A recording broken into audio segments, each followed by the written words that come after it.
Bom dia a todos e todas. Agradecendo ao professor Leonardo por ter aceito o convite, né? E dando a bem-vinda aos acadêmicos e docentes da disciplina da Gerência 1 e da Gerência 2, que se encontram conosco agora. Esta é uma atividade integrada das nossas disciplinas. Então, assim como a professora Érica já falou, aproveitem todo o conhecimento que o professor Carlos traz para nós. Obrigada, professora Érica. Obrigada, professor Carlos. E a todos. Professora Deise. Olá, bom dia a todos. Bom dia, professor Carlos, Leonardo. Bom dia, nossa participante também, professora externa, Simone, professora Maritza, Érica, professora Geilza, a todos os alunos da gerência da rede básica e da rede hospitalar. A gente agradece muito a presença, a disponibilidade do professor Carlos Leonardo, e esperamos que todos vocês aproveitem bastante esse momento, tá bom? E vamos iniciar nossa conversa, o nosso diálogo aqui. Primeiro ouvindo o professor Carlos, né? E posteriormente, se vocês forem quiserem colocar alguma pergunta, pode botando no chat. Érica vai coordenando aí? Sim, pode deixar, Deise, eu fico olhando o chat. Ok, então, vamos nós.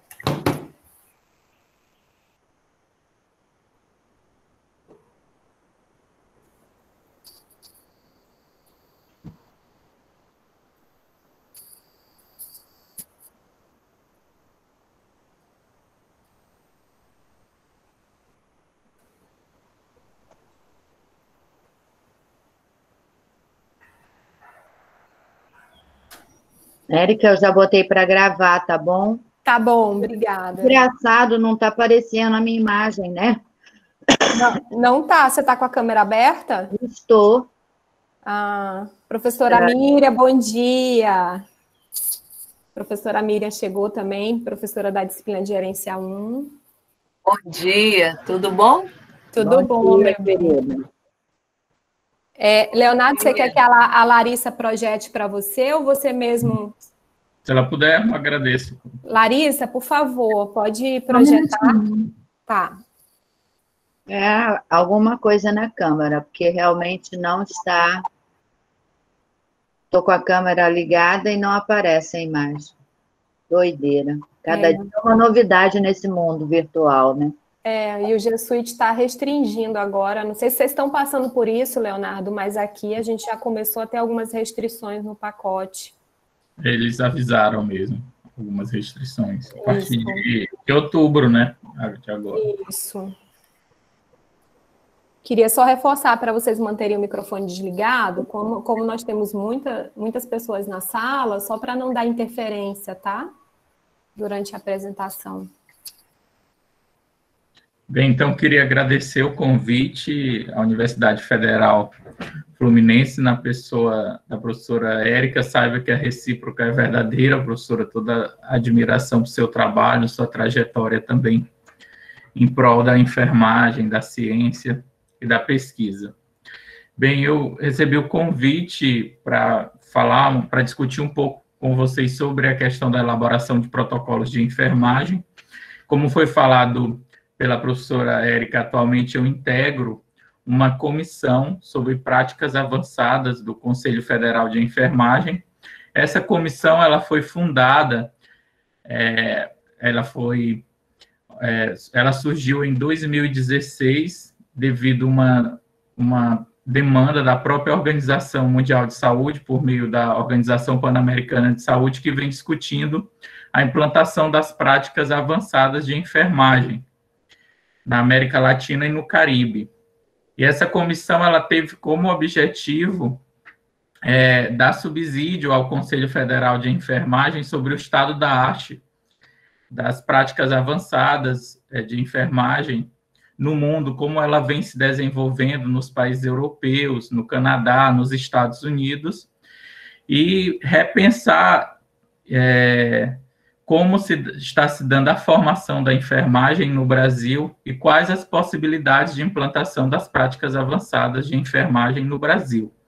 A Organização Pan-Americana de Saúde, ela vê o Brasil como um país muito fértil para consolidar as práticas avançadas de enfermagem, pelo desenvolvimento e atuação da enfermagem no âmbito da atenção primária. Se a gente for comparar a nossa legislação, a lei do exercício profissional, o enfermeiro, ele já desenvolve atividades no âmbito da atenção primária, que, à luz da literatura internacional, se a gente for comparar com outros países, são tidas como práticas avançadas. Lembrando que no Brasil não existe ainda enfermeiros fazendo práticas avançadas, porque para o enfermeiro exercer essa atividade, ele tem que ter uma formação específica em práticas avançadas.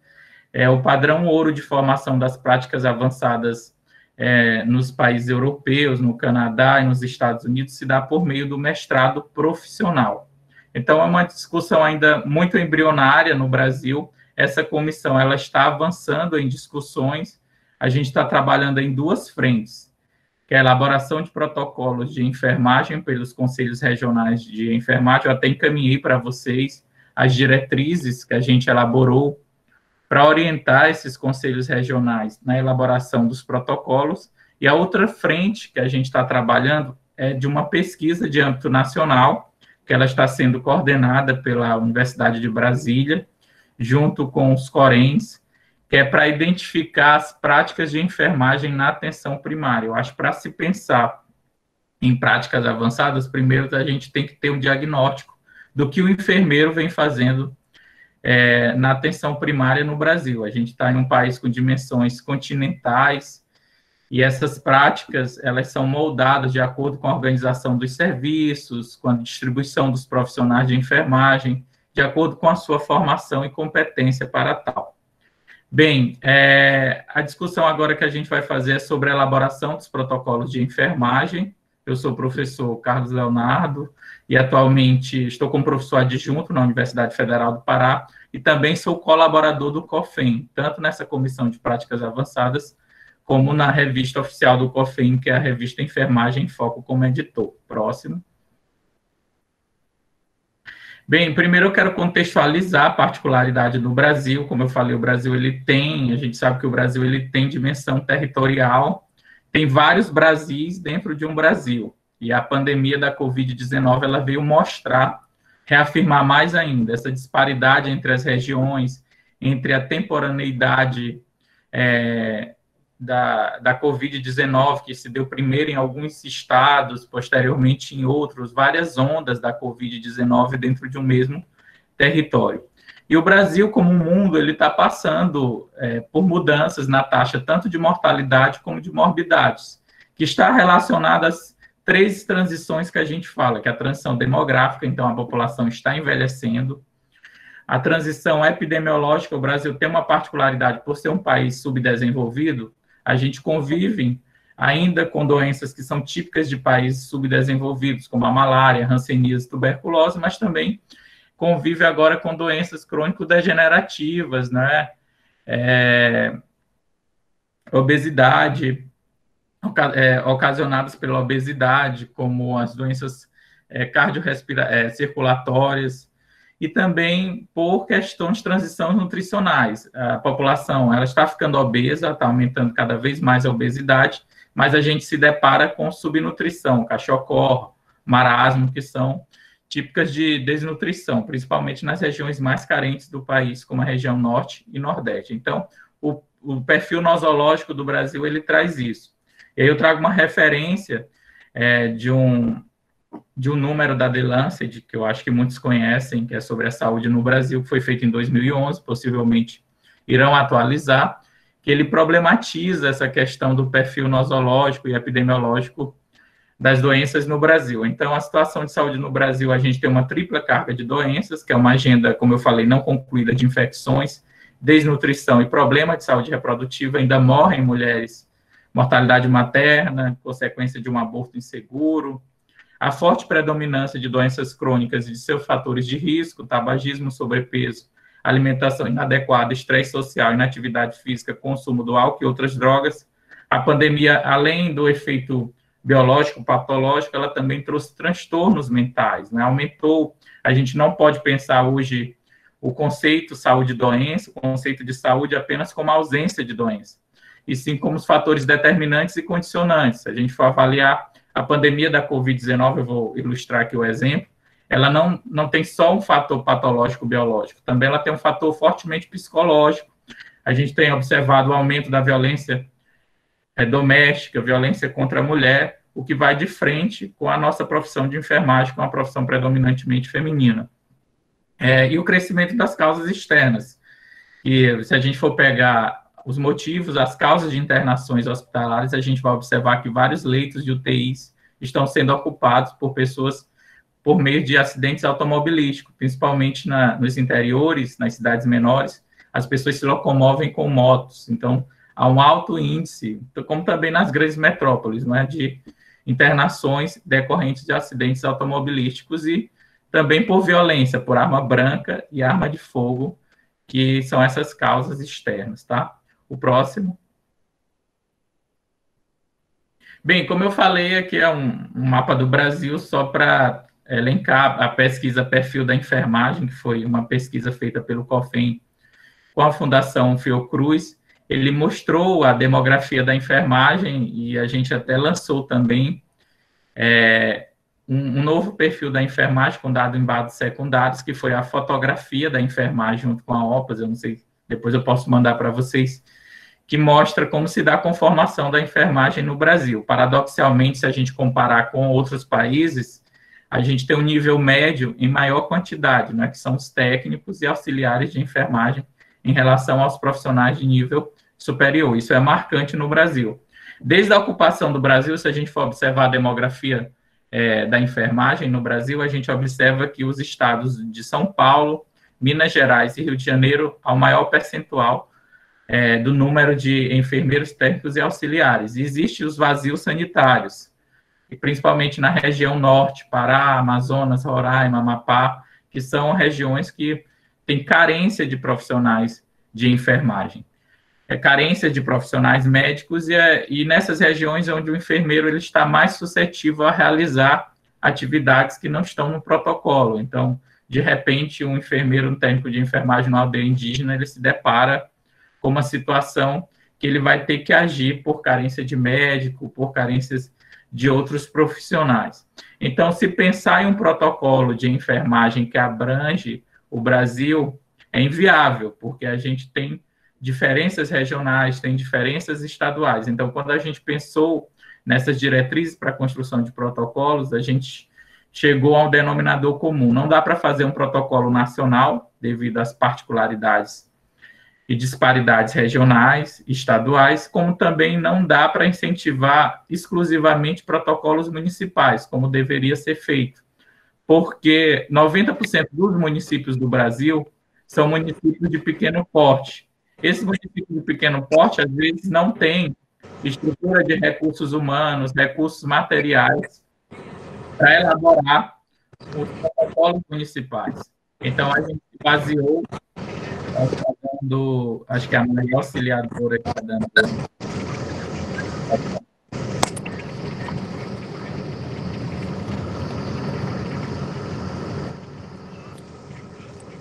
Deise, você consegue fechar o microfone das pessoas? Certo. Então, a gente se baseou, eu vou mostrar para a elaboração desses protocolos de enfermagem na experiência de Santa Catarina, do Corém Santa Catarina, onde os municípios aderem ao protocolo estadual e os enfermeiros recebem uma formação específica para manusear esses protocolos. Próximo. Bem, então, a gente vai se basear muito na referência de Pimenta. Eu até encaminhei também para vocês para leitura prévia, um material elaborado pelo Corém São Paulo, muito bom, que é sobre a elaboração de protocolos de enfermagem, não só na atenção primária, mas protocolos assistenciais, organizacionais. Então, à luz de pimenta, o protocolo de enfermagem caracteriza-se como uma descrição de uma situação específica da assistência e cuidado, contendo a operacionalização e a especificação sobre o que, quem e como se faz, orientando e respaldando os profissionais e suas condutas para prevenção, recuperação e reabilitação da saúde. Para aspectos que devem ser observados no protocolo. Então, quando vai se elaborar um protocolo, tem que se pensar qual é a finalidade daquele protocolo. As linhas de cuidado prioritárias, a gente vai observar nesses protocolos de atenção primária, ou se faz por linha de cuidado, por exemplo, primeiro eu lanço o protocolo de atenção à hipertensão e diabetes, depois o de saúde da mulher, posteriormente o de saúde da criança. Ou eu lanço um protocolo com todas as linhas de cuidados prioritárias, a gente vai ver. As evidências científicas, quais são as evidências científicas que norteiam este protocolo? Porque o enfermeiro ele vai ter que subsidiar a sua prática baseada em evidências, como não é só o médico que faz, se falava muito nessa nomenclatura, medicina baseada em evidências. E aí, com a entrada de outros profissionais, então é importante, na construção dos protocolos, observar as evidências científicas.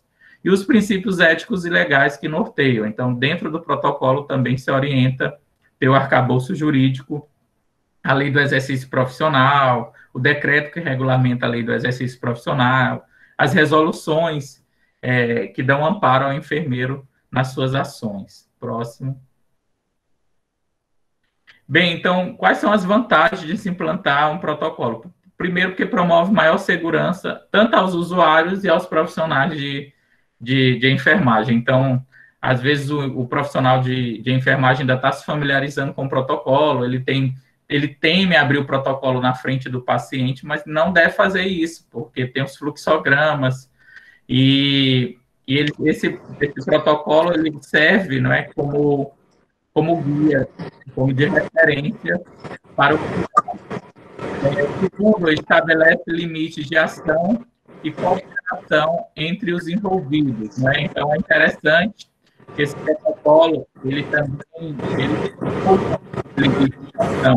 Só um minuto. Maria Auxiliadora, você pode digitar seu microfone, por favor? Obrigada, meu bem.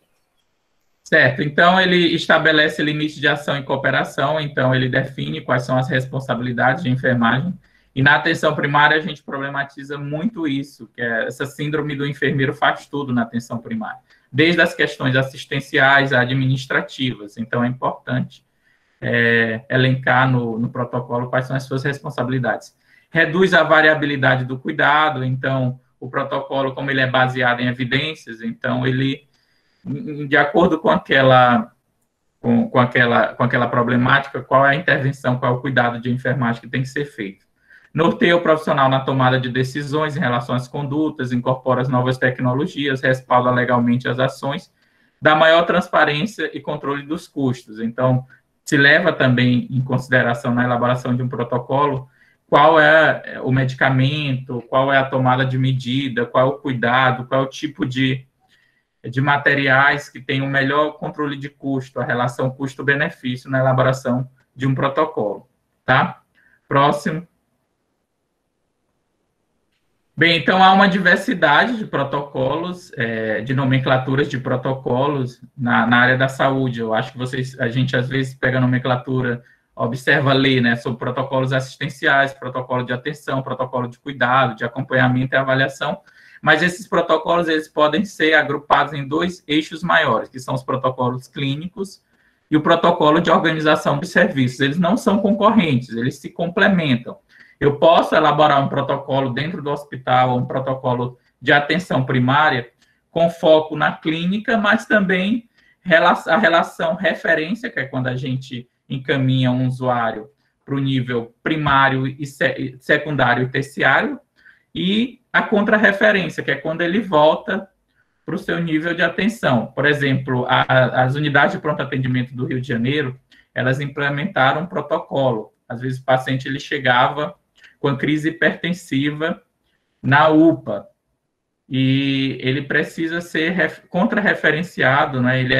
Muitas vezes ele não era nem referenciado para a unidade de pronto atendimento, ele já ia, como a clínica de família estava fechada, ele ia para essa UPA para fazer o atendimento da crise hipertensiva, e ele era referenciado da UPA para a clínica de família mais próxima da sua casa. Então, se criaram um protocolo clínico dentro da UPA, tanto para fazer esse atendimento da crise hipertensiva, como quais os exames solicitar, quando solicitar esses exames, quais os medicamentos a serem dados a esse paciente, como também para onde encaminhar esse paciente. Então, eu vou elaborar um protocolo de saúde da mulher, prevenção de câncer do colo uterino. Então, eu faço a coleta lá do exame preventivo, recebo o resultado, e há alguma alteração, para onde eu vou encaminhar esse usuário, qual é o serviço, qual é o horário de atendimento. Então, é importante esse protocolo também de organização dos serviços. Próximo. Bem, então, o protocolo clínico são aqueles que possuem ações clínicas de prevenção, promoção e recuperação e educação voltados para o indivíduo ou para a comunidade.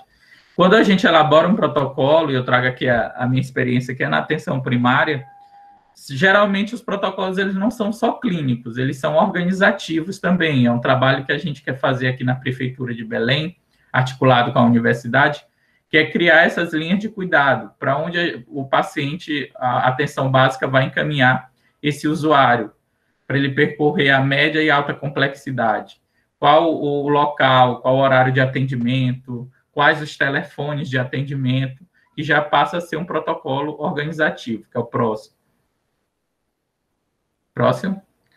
Então, os protocolos de organização dos serviços são utilizados para direcionar fluxos administrativos e processos de trabalho que podem se interrelacionar entre diferentes níveis de atenção ou instituições, tá? Então, há uma relação direta entre esses protocolos de assistência e protocolo de organização dos serviços. Próximo. E aqui eu trago um exemplo, mais um exemplo, que é a questão da referência e contra-referência da questão da dengue, né? Então, no protocolo de dengue, eu posso fazer no município de Niterói. Quais são os critérios clínicos e os exames laboratoriais? Quais são os sinais e sintomas? Quais são os medicamentos? Quais são os exames laboratoriais a serem solicitados? E a classificação do grupo de risco, mas também direcionar em qual nível de atenção o paciente deverá ser atendido. Então, isso é tanto um protocolo clínico, como um protocolo também de organização do serviço. Próximo. Bem, o que deve conter um protocolo? Aqui foi um consenso que a gente orientou na elaboração desses protocolos. Então, os principais elementos que devem ser abordados na elaboração de protocolos são o envolvimento dos profissionais com experiência e conhecimento técnico. É a técnica do grupo de trabalho. Muitos protocolos não dão certo porque os atores, os stakeholders, que são as pessoas de interesse, não são envolvidas. Isso corre o risco de virar um protocolo de gaveta. Eu problematizo muito a questão dos cadernos de atenção básica do Ministério da Saúde, que quando eles eram distribuídos, os profissionais de enfermagem que iam manusear esses cadernos, eles não eram, muitas vezes, treinados. Ou então eu vou elaborar um protocolo dentro do hospital, um protocolo de atenção básica no município, e não convido os enfermeiros para participarem da construção desses protocolos. E isso é muito ruim, porque os enfermeiros, futuramente, quando os protocolos forem lançados, eles não se veem como parte desse protocolo. E esse protocolo pode virar um protocolo de gaveta, que é aquele protocolo que fica guardado e ele não é manuseado. Outro dado que tem que ser observado é o perfil epidemiológico local. Lógico, eu vou fazer um protocolo de enfermagem de atenção básica no município de Niterói. Eu tenho que levar em conta o perfil epidemiológico local. Eu posso usar os dados secundários, buscar no DataSUS, em outros bancos, IBGE Cidades, como também eu posso manusear o Plano Municipal de Saúde do município de Niterói. Então, são instrumentos. Quando a gente fez essas oficinas para os conselhos regionais, que são os protocolos estaduais, a gente orientou que eles fizessem a pesquisa no Plano Estadual de Saúde, observasse qual era o perfil epidemiológico da população, quais eram as necessidades, quais eram os protocolos prioritários. as especificidades loco-regionais, o delineamento dos objetivos, qual o público-alvo e as ações de enfermagem, observando aspectos éticos, bem como as evidências científicas, estrutura clara e objetiva, que são os fluxogramas, quadros, imagens, que facilite a consulta do profissional. O profissional não perder muito tempo na hora de manusear esse protocolo. Com o tempo profissional, ele vai se familiarizando e ele vai tendo a habilidade de um retorno mais rápido utilizando o protocolo. Próximo. Bem, então aqui são os aspectos da estruturação de um protocolo. Você tem que definir qual é a finalidade daquele protocolo. Esse protocolo vai ser de âmbito hospitalar ou de atenção básica, de organização dos serviços. Qual o público-alvo desse protocolo? Inserir as pessoas do público-alvo para a construção desses protocolos. A gente orientou, o meu protocolo no município de Niterói vai ser as linhas de cuidado da saúde da mulher. Então, eu tenho que chamar os enfermeiros com habilidade nessa área, eu tenho que chamar a associação, membros da ABENFO, né, que é a Associação Brasileira de Enfermagem Obstetriz. Eu posso chamar usuários também, posteriormente, depois que o protocolo estiver pronto, que é a fase de validação, que a gente vai ver, definir as linhas de cuidados prioritárias, evidências científicas, onde eu vou fazer essa busca dessas evidências científicas, não é? Até por meio da revisão sistemática da literatura. Então, às vezes, o profissional acha que essa busca científica é feita só para por quem está na academia, quem quer produzir um artigo. Mas não, no dia a dia, o que diferencia o enfermeiro bem formado, qualificado, com atitude científica, é que ele se baseia nas evidências científicas. E não esquecer também dos princípios éticos e legais da profissão. Então, o enfermeiro ele tem que conhecer a lei do exercício profissional, ele tem que conhecer e acompanhar as resoluções do Conselho Federal de Enfermagem que respaldam a sua prática. Não é o próximo? Bem, as evidências científicas são informações cientificamente fundamentadas, elas melhoram as práticas no contexto da enfermagem, elas são importantes para a tomada de decisões. Então, como eu já falei, essas evidências científicas, elas são importantes, elas são muito utilizadas nos guias de condutas, guidelines. Então, o profissional de enfermagem, ele tem que ter esse cultivo do espírito investigativo, e isso a academia pode ajudar muito o serviço, né, nessa elaboração das evidências científicas.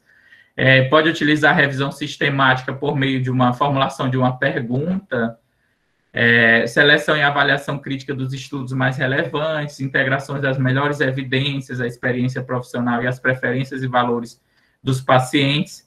Então, o protocolo, pessoal, você, para elaborar o protocolo, você pode até se subsidiar em outros protocolos, como eu vou mostrar para vocês. Já existem protocolos prontos. É importante também se atentar ao tempo de validade desse protocolo. A gente orienta que o protocolo de enfermagem ele tem que ser atualizado a cada 2 anos, porque essas evidências elas são muito dinâmicas, as condutas são muito dinâmicas. Então, um grande problema é porque as pessoas emitem protocolos, principalmente municipais, esses protocolos eles não são atualizados a cada 2 anos. Próximo. E como articular os atores envolvidos no protocolo? Então, como a gente observou, algumas pessoas fazem protocolo, eu vou fazer só com os profissionais da gestão, eu não vou chamar os profissionais do serviço. Como eu falei, tem que observar quais são esses atores que podem contribuir na elaboração do protocolo, tanto pessoas do âmbito da assistência, da gestão, do ensino. Então, eu vou instituir um protocolo na cidade de Niterói, da atenção básica, mas eu tenho que chamar a Universidade Federal Fluminense, tenho que chamar as demais universidades, professores da área. Então, eu vou fazer um protocolo de saúde da mulher. Quem são os professores da área de saúde da mulher que podem colaborar com a elaboração desse protocolo? Então, a gente chama até de certa forma, dirimir essa resistência que tem entre o serviço e a academia, fazer uma aproximação maior, né? Conforme a disponibilidade local. Então, a gente orientou que a formação desse grupo de trabalho que tem que ter pessoas ligadas tanto à Secretaria Estadual, Secretaria Municipal, como a academia, professores universitários, pesquisadores. Próximo. Bem, então, por meio da técnica de grupo de trabalho, possibilitando espaço de discussão de forma a contemplar a contribuição de cada um. Então, é importante a formulação de um grupo de trabalho, mas que esse grupo de trabalho ele tem um líder, tá? E a gente eu vou mostrar como a gente organizou isso, tanto na figura do apoiador como do coordenador do grupo de trabalho. Próximo. Bem, como eu falei para vocês também, é importante que sejam incluídos no processo os usuários dos serviços de saúde. Muitas vezes se elabora o protocolo e não se escuta o usuário. Então, principalmente um protocolo de organização dos serviços, eu tenho que convidar usuários. Quem são esses usuários? Geralmente, tanto na comunidade como nos hospitais, tem representantes de usuários, né, nos conselhos. Então, você deve chamar esses usuários, observar quais são as dificuldades. Se eu estou organizando um protocolo de organização dos serviços, conversar com esses usuários e ver quais são as dificuldades que ele tem em relação a acessar esse serviço de saúde, em relação à referência e contra-referência. Então, os usuários também, eles devem ser inseridos no grupo de trabalho. Eu vi que já tem algumas perguntas aqui. Eu posso considerar meu grupo de trabalho os participantes da pesquisa, entrevista e seus resultados?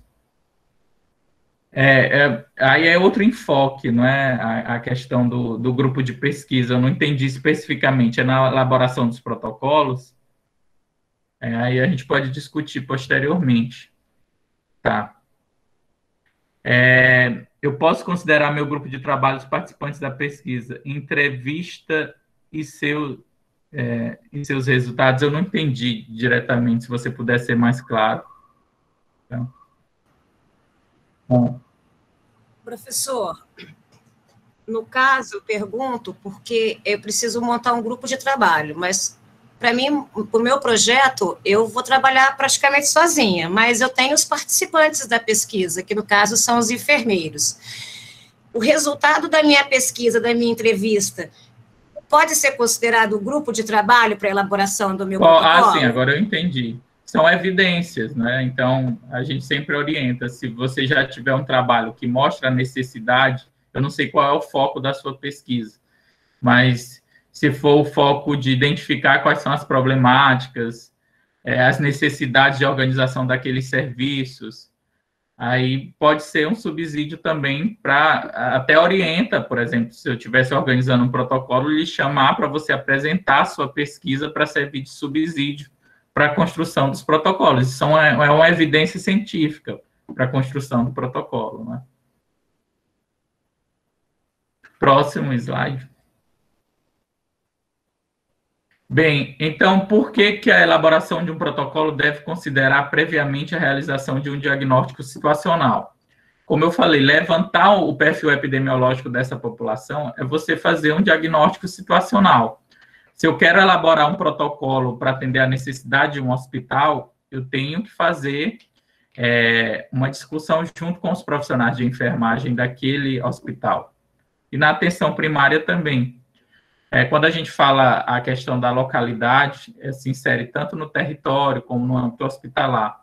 Então, é importante você ouvir os atores que serão envolvidos no protocolo para direcionar essa ação de elaboração dos protocolos. Se eu estou trabalhando na comunidade, se eu quero fazer um protocolo na área de atenção primária, não esquecer que a gente está falando do conceito ampliado de saúde, que eu vou articular com educação, com saneamento, segurança, então, um protocolo de saúde da criança. Em caso de violência contra a criança, eu devo encaminhar para onde? Também para assistência social, para o conselho tutelar, então, tem que ter, o profissional ele tem que ter essa visão clara dessas atividades intersetoriais que possam ser elencadas também nos protocolos, tá? Próximo. Somando a essas informações, o diagnóstico situacional deve contemplar o perfil da enfermagem, bem como os dados dos sistemas de informação disponíveis. Como eu falei, a gente tem vários sistemas de informações que, gerados, eles formam informações, evidências para a identificação de uns protocolos. Por exemplo, tem um índice que a gente usa, que são internações por condições sensíveis à atenção primária. Se a gente for observar em hospitais, vários hospitais têm uma alta taxa de internações por doenças decorrentes de uma hipertensão não tratada, acidente vascular cerebral, infarto agudo do miocárdio, como diminuir esse índice de internação. Então, eu posso elaborar um protocolo de um acompanhamento desses pacientes hipertensos, desde a atenção primária, atenção secundária e terciária. E eu observei através dos dados do sistema de informação, que seria uma necessidade. E eu posso utilizar também esse sistema de informação posteriormente para avaliar se o protocolo está surtindo efeito ou não, tá? Próximo. Outra etapa muito importante do protocolo é a questão da validação do protocolo. Ela está prevista sobre recomendação na literatura. Então, é importante validar o protocolo, que vão desde a inclusão de participantes experientes e profissionais usuários do protocolo no grupo elaborador. Então, é uma fase que a gente determinou, conforme a diretriz que eu mandei para vocês, a questão de validação dos protocolos, que ela vai desde os usuários dos serviços, você pode fazer uma entrevista, é uma pesquisa também que vocês podem fazer, principalmente no mestrado profissional, vocês implantam um protocolo, depois validam o protocolo junto aos usuários. Os usuários, eles melhorou o atendimento, a satisfação dos usuários, o tempo de atendimento, a qualidade do atendimento por meio do protocolo. Também pode-se utilizar métodos mais rigorosos, como juízes, especialistas, eu posso chamar pessoas com expertise na área para fazer a avaliação desse protocolo.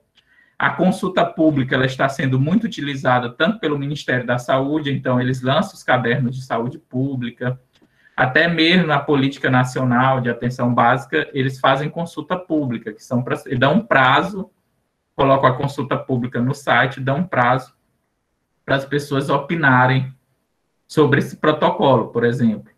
Assim como o rigor dos métodos de busca de evidências científicas, entre outros. Então, a consulta pública ela está sendo muito utilizada. Os Corems estão fazendo os protocolos, eles abrem uma consulta pública de 30, 60 dias, 90 dias, onde os profissionais de enfermagem eles podem dar sugestões para aprimoramento desse protocolo. Tá? Próximo. Estão pedindo para encaminhar novamente as diretrizes que eu encaminhei, tá? Então, a validação também ela pode ser feita por um estudo piloto. Então, eu vou implantar um protocolo no município ou em um hospital, eu posso fazer um estudo piloto, selecionar algumas equipes da estratégia de saúde da família, se for um protocolo na atenção básica, e realizar um estudo piloto para ver como está sendo o manuseio, o uso do protocolo, se é de difícil acesso, se está sendo o que precisa ser aprimorado neste protocolo, tá? Então, é relevante explicitar como se deu a validação e como será o plano de revisão do protocolo. Como eu falei, geralmente se orienta a revisão desse protocolo a cada 2 anos, tá? Próximo. Bem, então, aqui, das diretrizes que eu encaminhei para vocês, a gente organizou as etapas. Primeiro é a adesão, onde o Corem, a gente fez uma oficina com todos os conselhos regionais de enfermagem e eles aderiram à proposta da elaboração de protocolos. Como eu falei, a gente chegou a um denominador comum que os protocolos eles devem ser organizados a nível estadual, porque a nível nacional não se tem um protocolo que venha atender todas as particularidades. E a nível municipal, a maioria dos municípios são de pequeno porte, não tem como elaborar protocolos. Então, o que a gente pensou?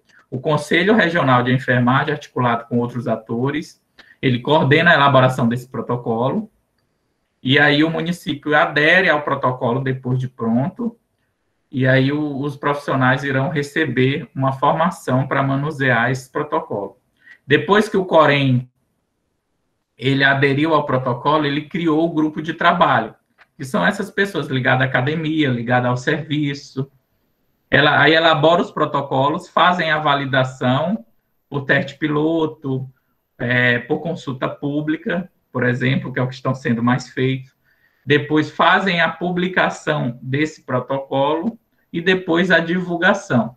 Sempre importante lembrar que quando eu implanto um protocolo, eu tenho que fazer a educação permanente dos profissionais para manusear esse protocolo, senão ele vai virar um protocolo de gaveta, tá?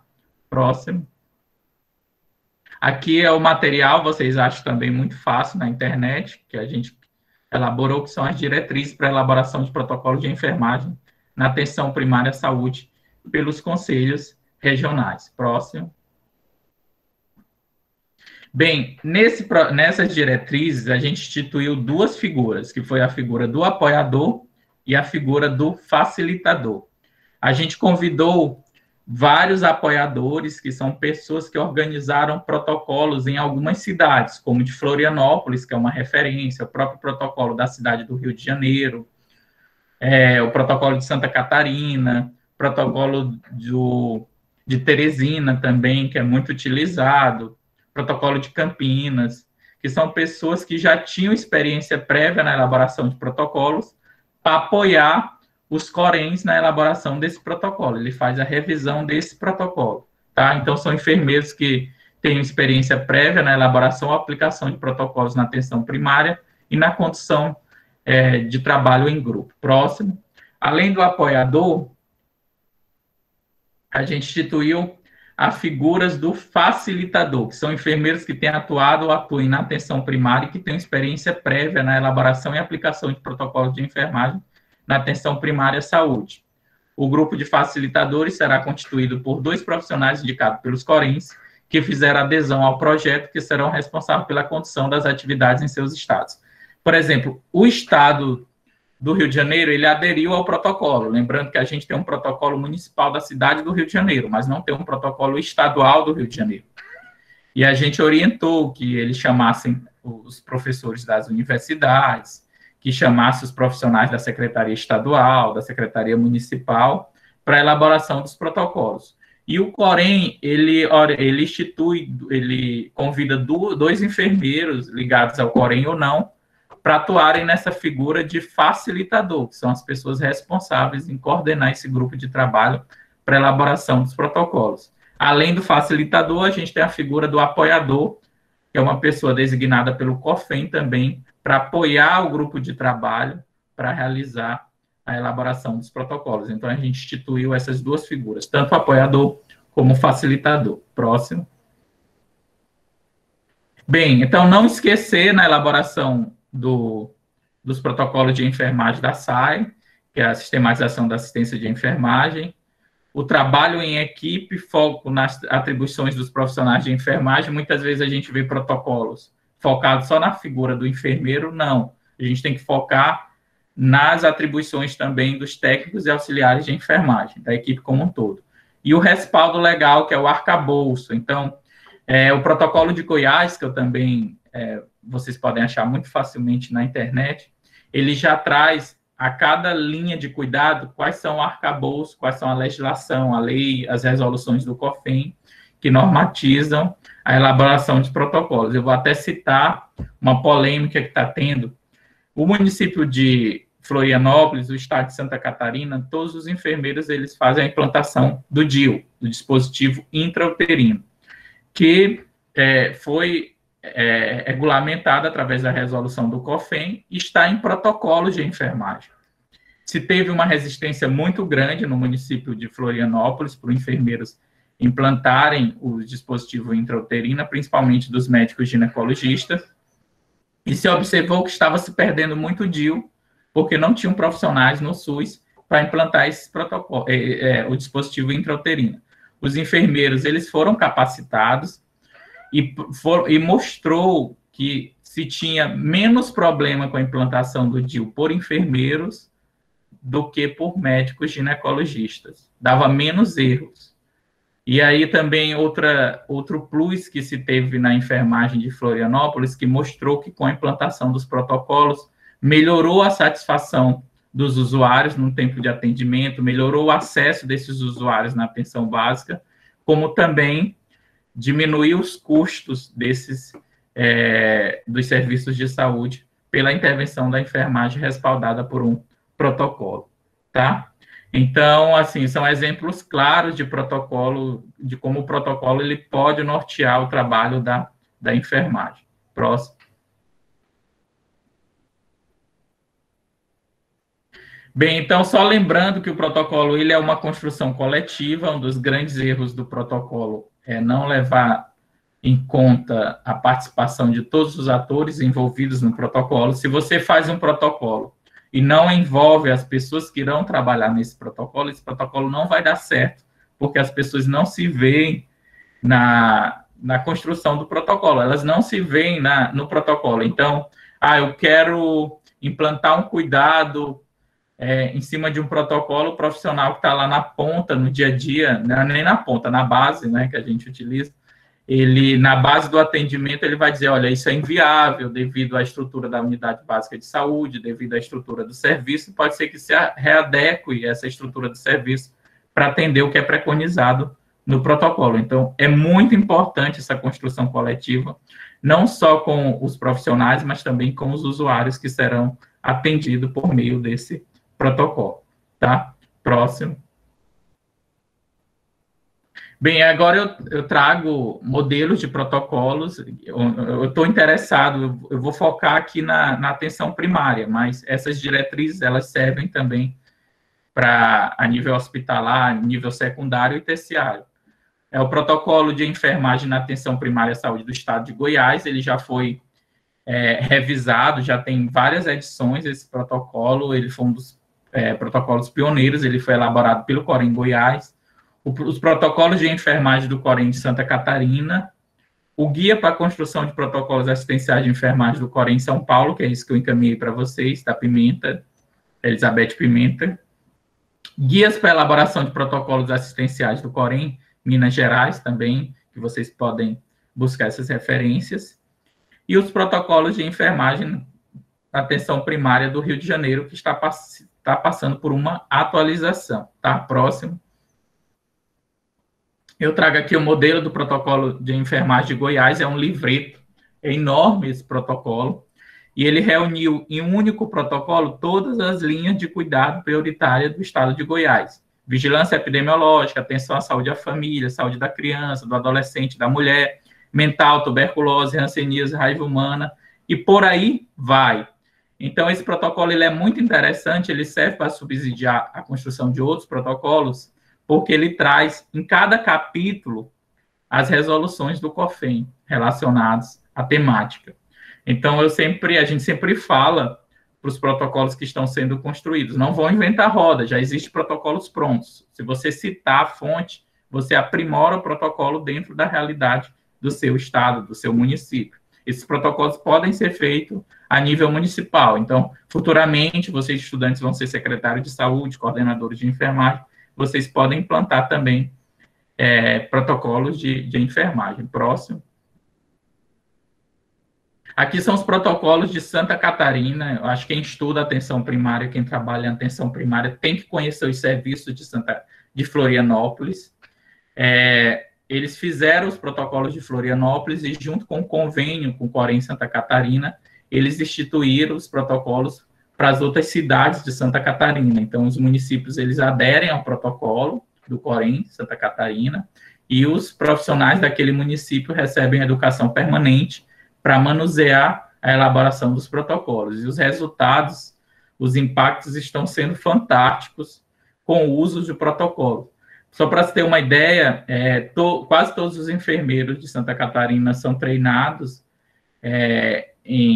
na acupunturas, em práticas integrativas, eles têm autonomia, no teleatendimento, estão se destacando no teleatendimento, na teleconsulta também, agora com Covid. Antes da Covid-19, eles já trabalhavam com teleatendimento, com a teleconsulta, então é uma experiência que tem que ser conhecida, que é essa experiência de Santa Catarina, na elaboração de protocolo, na estruturação dos serviços de atenção primária.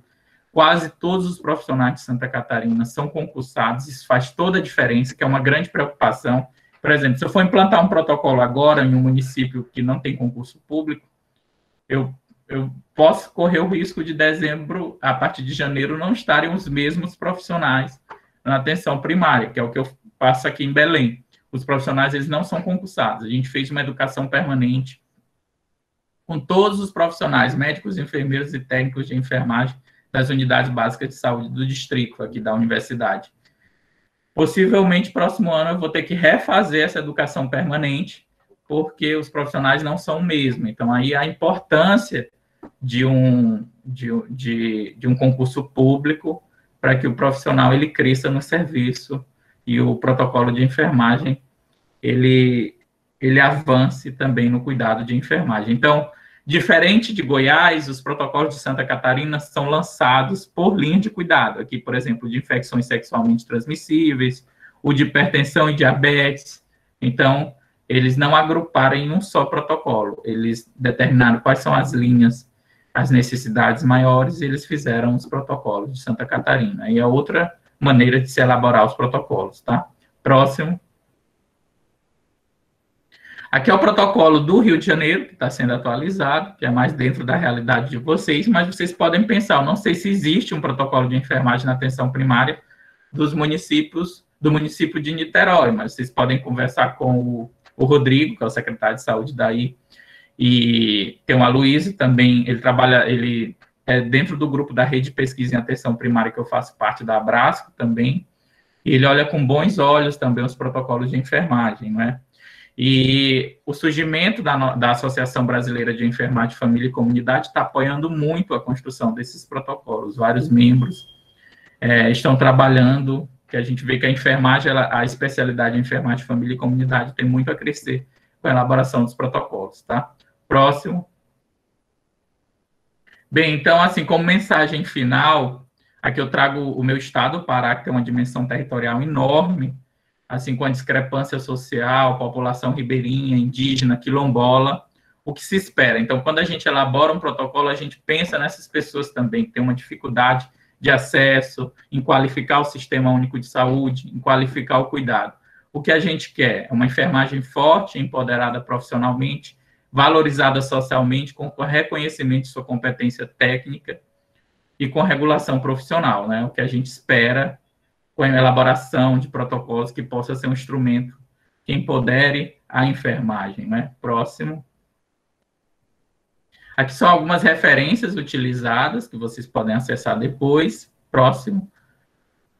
E eu agradeço, está aqui meu e-mail. Se quiserem fazer outras perguntas também, a gente pode debater também a elaboração dos protocolos. Obrigado, pessoal.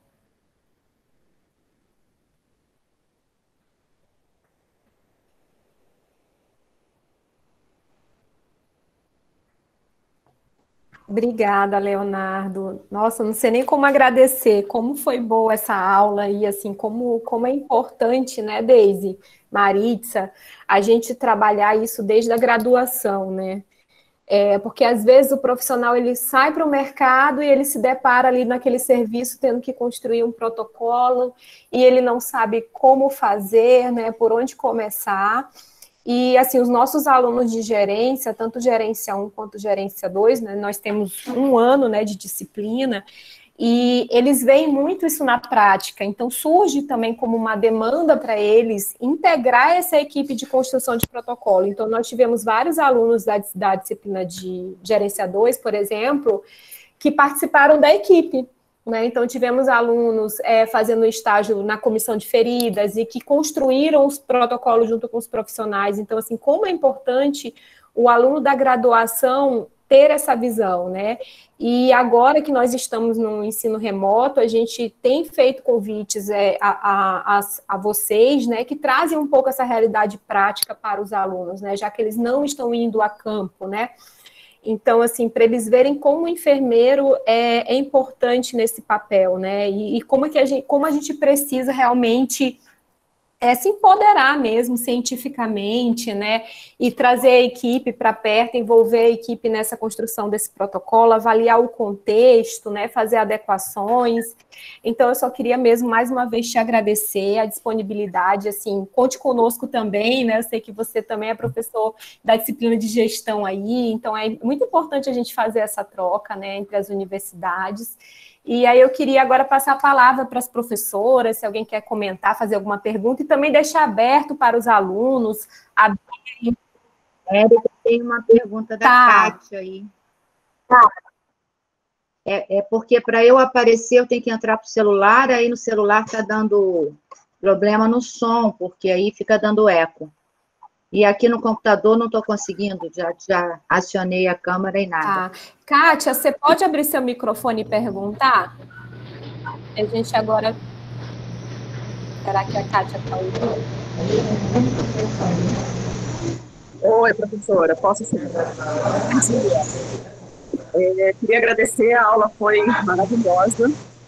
E eu queria entender um pouquinho como é que funcionam esses mecanismos controladores ou fiscalizadores dos protocolos, sobretudo quando eles envolvem os conselhos. Né?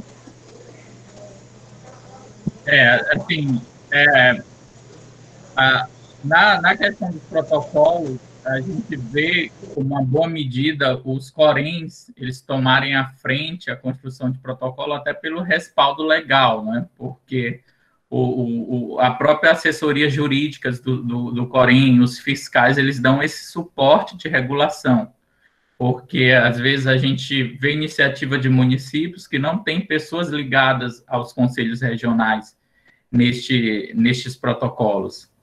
Então, há um impasse muito grande, principalmente da corporação médica, isso já existe há muito tempo, que são atividades que devem ser feitas pelo enfermeiro e muitas vezes não são feitas.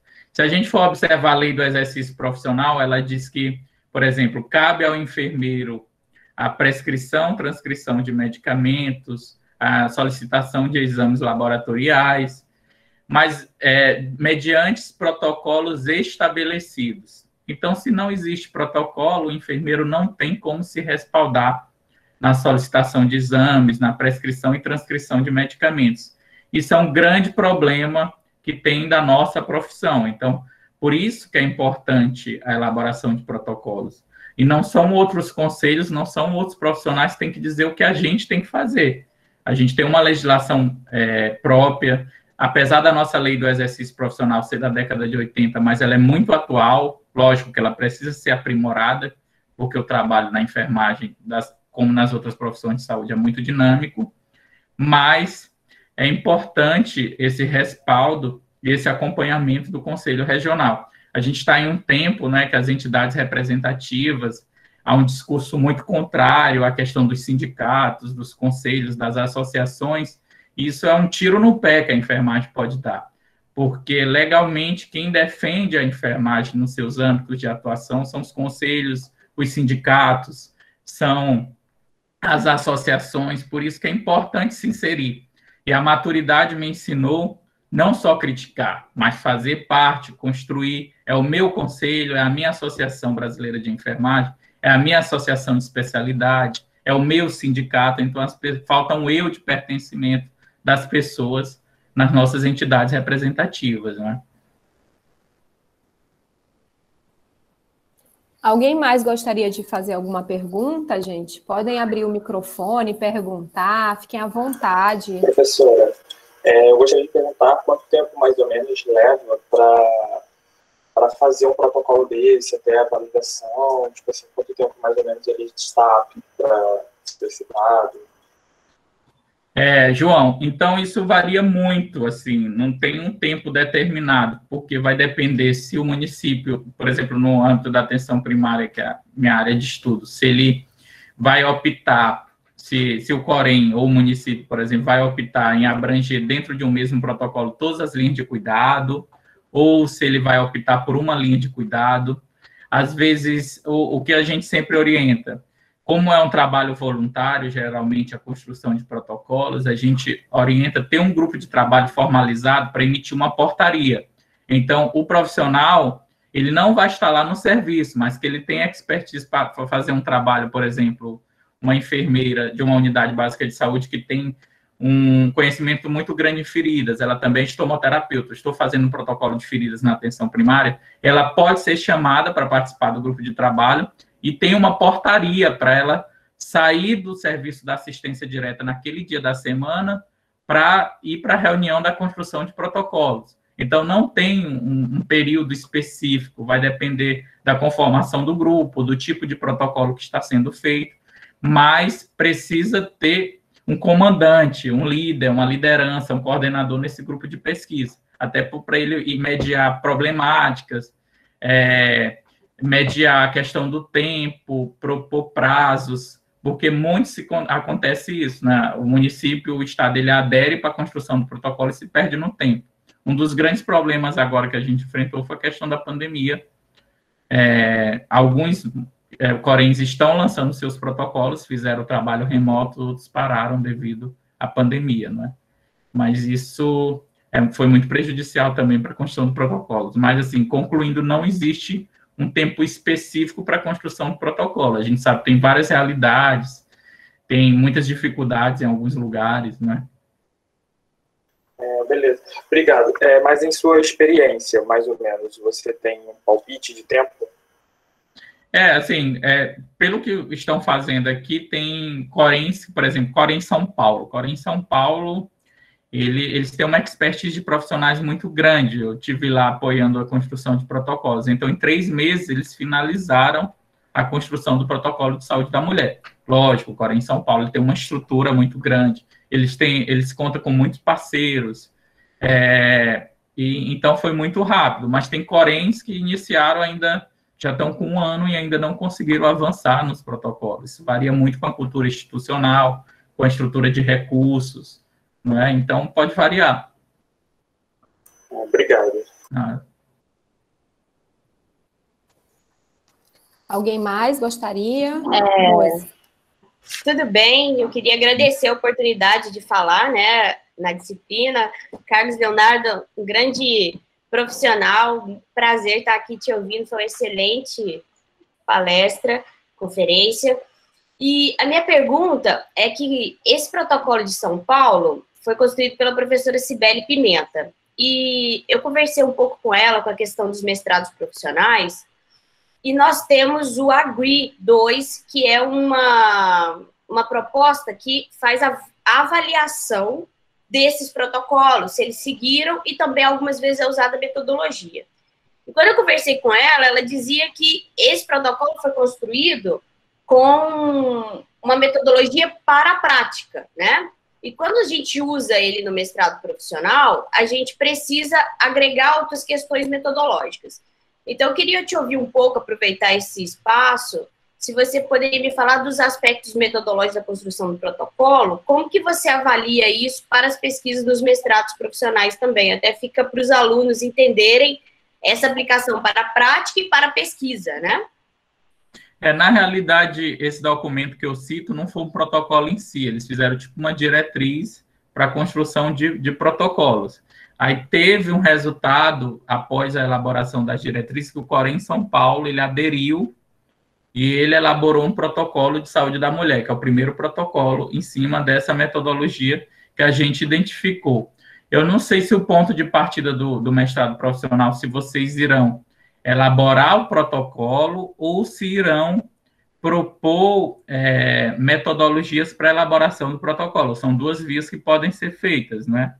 Então, tem que se identificar. Mas eu acho que parte disso mesmo, vai desde a elaboração do perfil epidemiológico, observando os sistemas de informação, os recursos humanos em enfermagem, tem um Corém em números, infelizmente a gente não tem uma análise mais esmiuçada por estado da força de trabalho da enfermagem, mas pode ser identificado. A Cibele, ela utilizou nesse documento a revisão sistemática, né, para a elaboração do protocolo. E aí, com a estratégia PICO, a professora Érica, que é expertise nessa área também, pode também contribuir muito, né? E com a base de dados, Medline, BIREM, descritores BVS, como se fosse... eu acho que a revisão sistemática ela é uma etapa da elaboração de protocolos. Eu acho que pode ser padronizado, não é? Concordo. Se em 2 anos dá para elaborar o protocolo em si, seria interessante ter um produto, né? Para já fazer todo o estudo com a revisão sistemática, e fazer o estudo da necessidade fazer o diagnóstico, a necessidade daquele serviço, fazer a revisão sistemática e entregava como produto final da dissertação, já que é um mestrado profissional aplicado, um protocolo. Seria interessante. Eu acho que pode ser feito em 2 anos.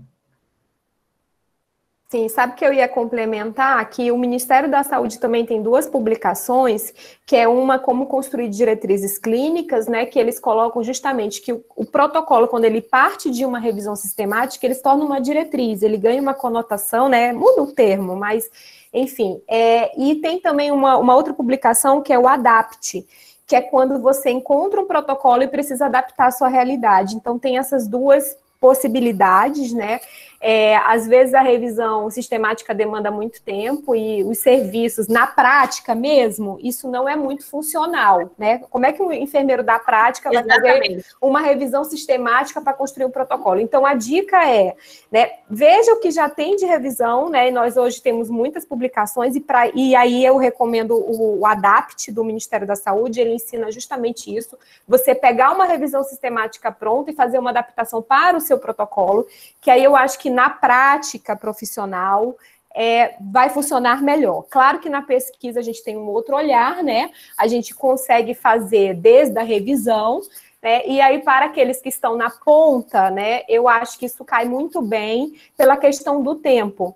E aí esse manual, ele coloca que se você já pega uma revisão recente e atualizada, por exemplo, você consegue construir seu protocolo em até 6 meses, fazendo toda esses itens que você colocou de avaliação do contexto, perfil epidemiológico, ou perfil da unidade, né, se for no âmbito hospitalar.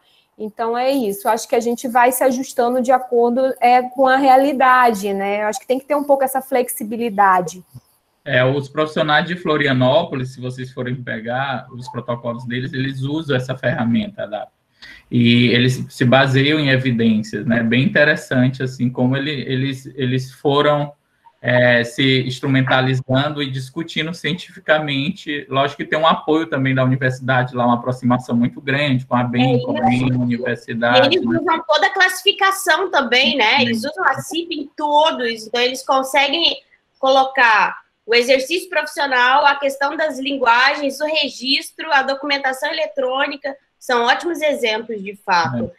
Tem uma pergunta aqui da Júlia Duarte, que todo protocolo, então, sai de um mestrado, doutorado, não, pelo contrário, né? Quase não tem protocolo que são resultados do mestrado e doutorado. Então, a proposta do mestrado e doutorado profissional, que é diferente do acadêmico, é você produzir instrumentos, ferramentas que vão aprimorar o trabalho assistencial, o trabalho profissional. Geralmente, os protocolos, eles saem da necessidade do serviço, e muitas vezes não tem um apoio da instituição, da universidade, né, que deveria ter, que só vem a enriquecer.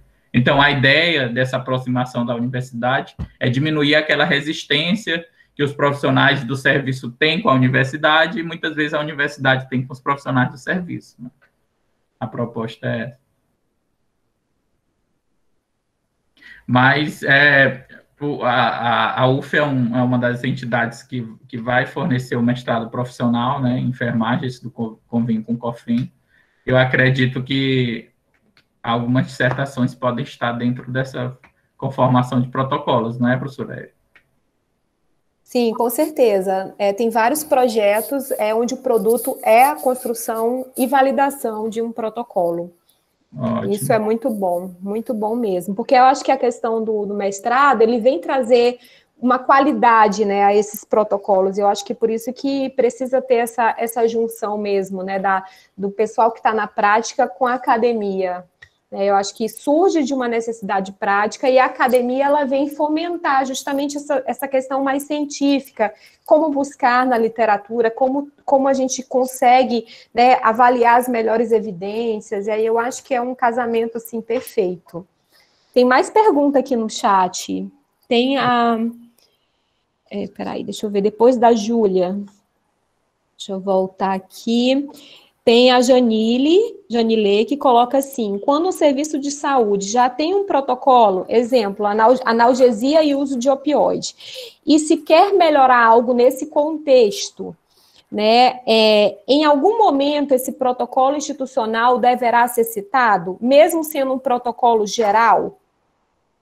Assim, ele tem que ser citado porque, se você for buscar referência dele, tem que ter citação no protocolo. E lembrando que os protocolos, eles têm uma vida média, né? Eles precisam ser atualizados a cada 2 anos. Então, ele pode ser aprimorado. Lógico que, por exemplo, se for analgesia, tem que ser discutido com todos os atores envolvidos, que isso demanda desde o preço do produto, do que você vai utilizar, do medicamento que você vai utilizar, até a assistência como um todo. Então, tem que ter essa articulação também com os atores envolvidos, né, na proposta do protocolo.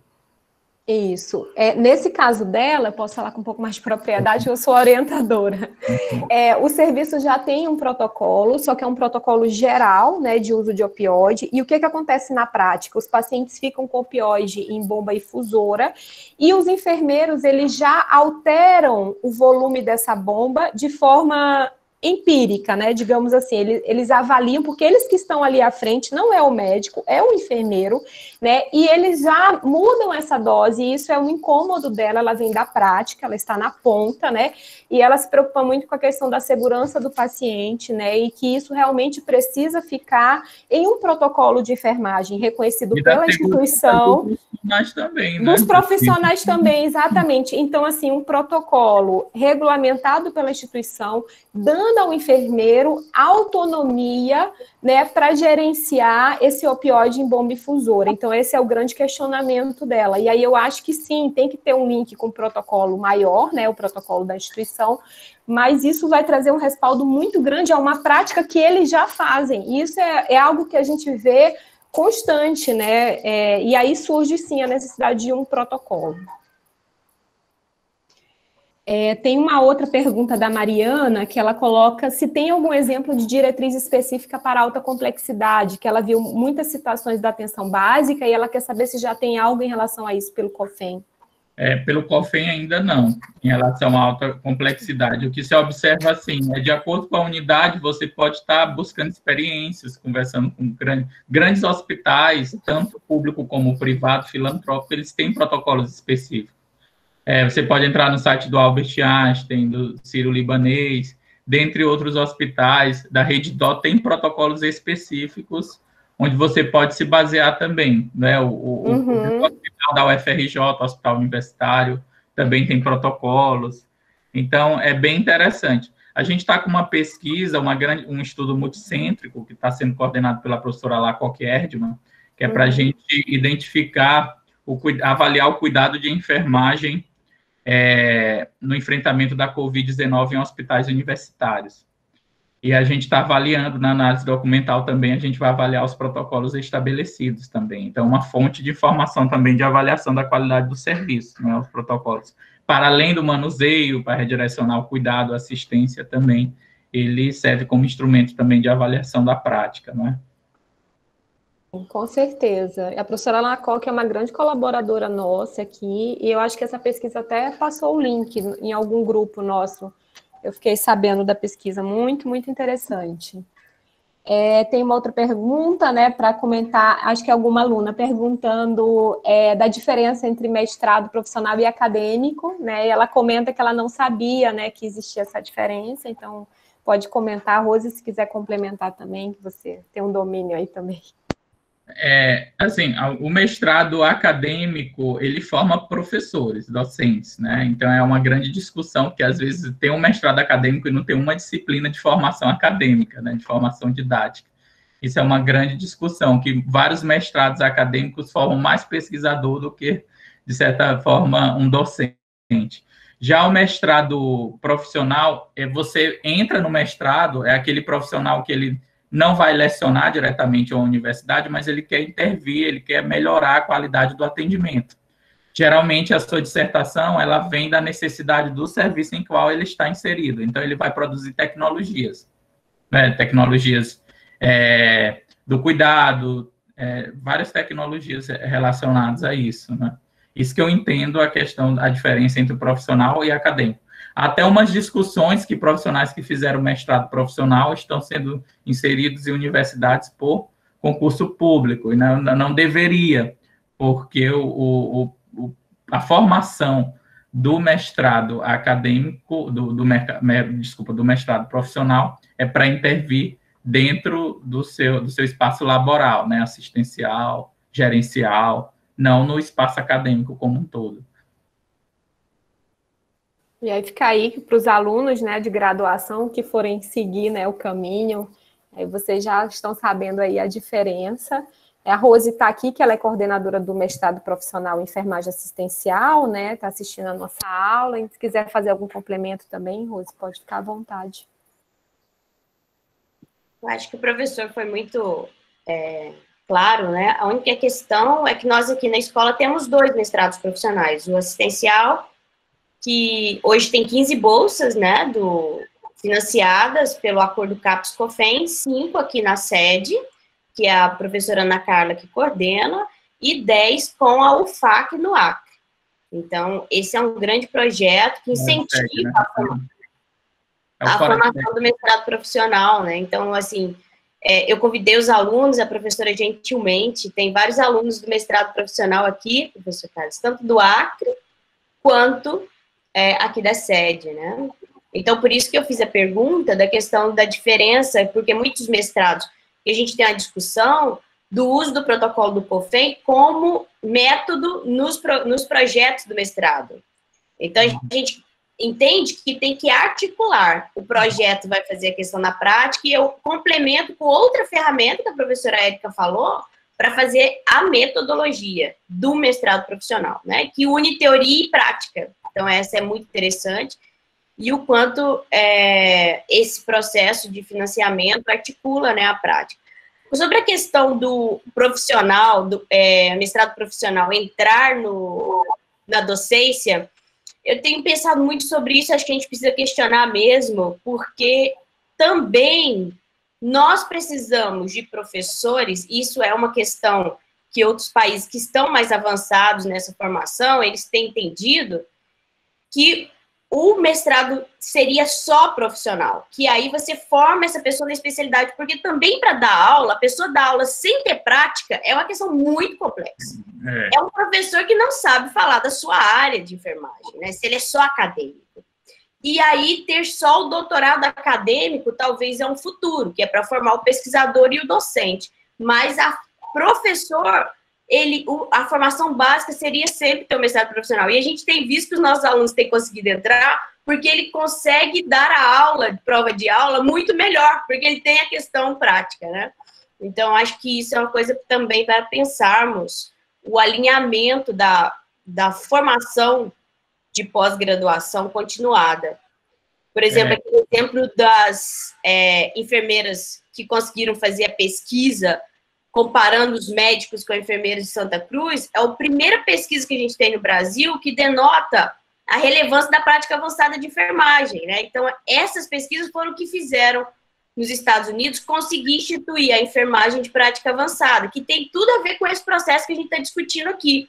E o Dr. Carlos Leonardo é da Comissão de Práticas Avançadas. Então, eu queria que vocês entendessem que essas questões são tudo muito interligadas, exercício profissional, a questão da prática com a pesquisa, o processo de formação continuada da enfermeira, enquanto luta de garantia desse processo formativo, porque é impossível a gente pensar que você vai se formar enfermeira e você não tem ascendência de carreira ao longo da sua vida. Você vai sempre continuar sendo enfermeira por 30 anos. Então, nas outras profissões, por exemplo, tem o engenheiro sênior, depois o engenheiro trainee, depois o engenheiro sênior, ele vai subindo de carreira. É isso que é muito vinculado e se conecta com a formação profissional, né?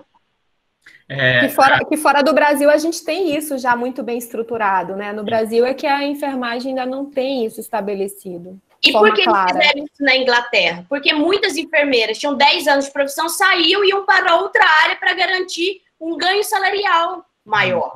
Porque ela começava e não tinha acréscimo. E aí eles instituíram o Advanced Nursing Practice para justamente ter uma ascensão de carreira. Dentro da comissão do COFEN, a gente teve a experiência de conhecer a enfermeira Ilance, né, que é a enfermeira gestora de casos na Espanha. E é muito interessante, porque a enfermeira lá, ela tem uma formação específica, isso a gente problematiza muito, porque à luz da literatura internacional, a práticas avançadas, a formação é mestrado profissional.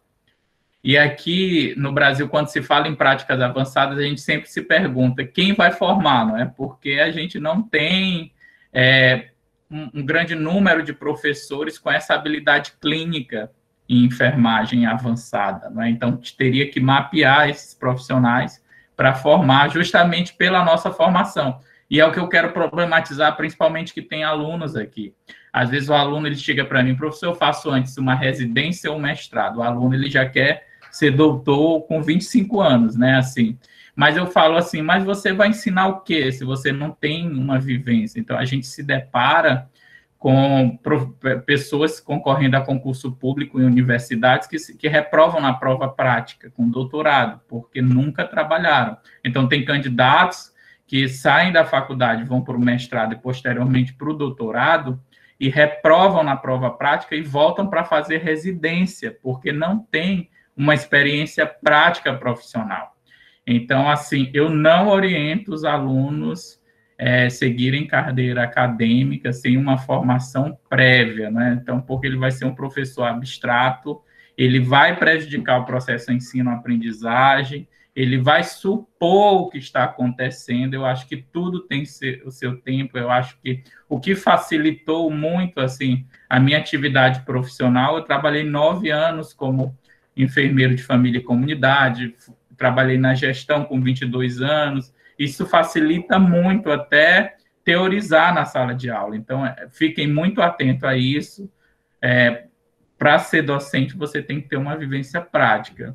De imediato numa residência, que é o padrão ouro de formação, não é? A gente problematiza também a qualidade de alguns cursos de especialização, né? Tem cursos de especialização se formando enfermeiros aí sem aula prática, com aulas aos finais de semana, então tem que ter cuidado também com esses achados. Alguns cursos o aluno ele sai com um anseio muito grande de ser especialista, antes de formar, ele já está fazendo um curso de especialização, já que já disse que especialização é após a formatura, né, e o aluno está acontecendo. Então, isso tem que ser discutido, acho que tem que ser aconselhado, tudo tem seu tempo. Você não é obrigado a seguir a carreira acadêmica. Se você quer ser assistencial, você pode fazer um mestrado profissional, não é? Você pode avançar na sua carreira também profissional. São algumas vertentes que tem que ser discutido também com os alunos em relação a isso, não é? E se a gente parar para pensar, por exemplo, eu demorei a fazer o mestrado, eu me formei, trabalhei em alguns setores, até eu entender o que eu queria. Porque, assim, quando você não tem a prática, você entra no mestrado, você pesquisa qualquer coisa, assim, porque você não tem aquilo que você sentiu afinidade em fazer, né? Então, eu acho que isso é muito importante, você ter a vivência prática, ter certeza se é aquela especialidade que você quer, né? Né? Exatamente. A pergunta de pesquisa, ela vem muito atrelada à sua experiência, à sua vivência. Exatamente. Então, assim, quando eu entrei no mestrado, eu já estava muito madura no que eu queria pesquisar, né? Tanto que eu fiz o mestrado e o doutorado dentro da mesma linha de pesquisa, né? Também acontece muitas vezes o aluno vê a primeira oportunidade, faz mestrado numa linha, vai para o doutorado, pesquisa uma coisa completamente diferente, aí já tem uma descontinuidade aí, né? E aí vai para a docência e ensina uma coisa totalmente diferente, né? Então, assim, é só para os alunos mesmo refletirem, né? Já que eles estão na graduação e aí tem toda a oportunidade ainda de construção de carreira, né?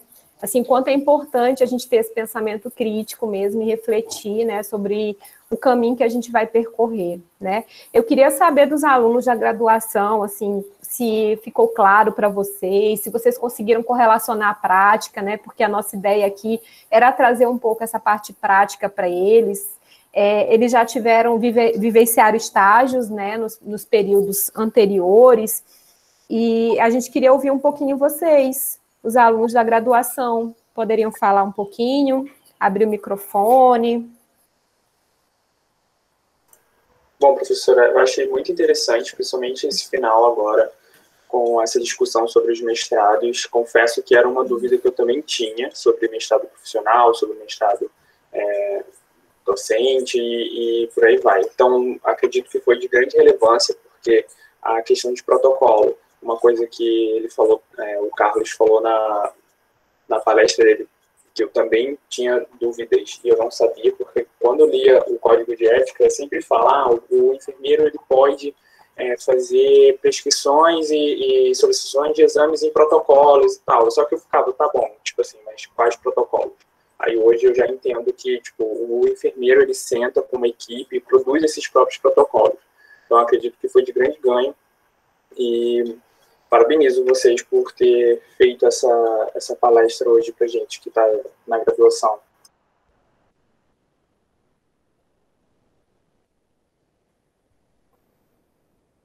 Alguém mais gostaria de comentar? Vocês viram algum protocolo na prática? Tiveram a oportunidade de ler algum protocolo, seja no Antônio Pedro, ou seja nas unidades de atenção básica que vocês passaram?